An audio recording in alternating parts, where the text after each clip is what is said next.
এই দুনিয়ার বুকে রব্বুল আলামিন সব নবীকে একটা করে দাওয়া মুস্তাজাবা দিয়েছেন, মানে যে দোয়া করলে কবুল হয়ে যায় সাথে সাথেই। দাও বিহা, দুনিয়ার সব নবীরা ওই দোয়াটা দুনিয়ায় করে ফেলেছে। সব নবীকে আল্লাহ একটা করে দোয়া দিয়েছেন, নবী দোয়া করলেই কবুল। সব নবীরা ওই দোয়া করে ফেলেছে দুনিয়াতে।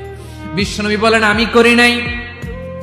ওয়া ইন্নী আখতাবিউ দাওয়াতি শাফাআতান লি উম্মতি ইয়াউমাল কিয়ামাহ, আমার ওই স্পেশাল দোয়াটা আমি দুনিয়ার বুকে কঠিন বিপদে পড়েও কোনোদিন করি নাই। আমি আমার স্পেশাল দোয়াটা কিয়ামতের দিন আমার গুনাহগার উম্মতকে সুপারিশের জন্য রেখে দিয়েছি। আল্লাহ বলবেন নবীর ফারাসাক, মাথা তোলেন, আর কাটবেন না।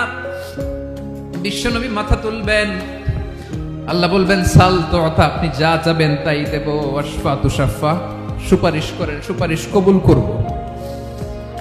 বিশ্বনবী বলবেন আল্লাহ ওই স্পেশাল দোয়াটা দুনিয়াতে করি নাই, আজকে আমি তোমার দরবারে দাঁড়িয়ে কিয়ামতের দিন ওই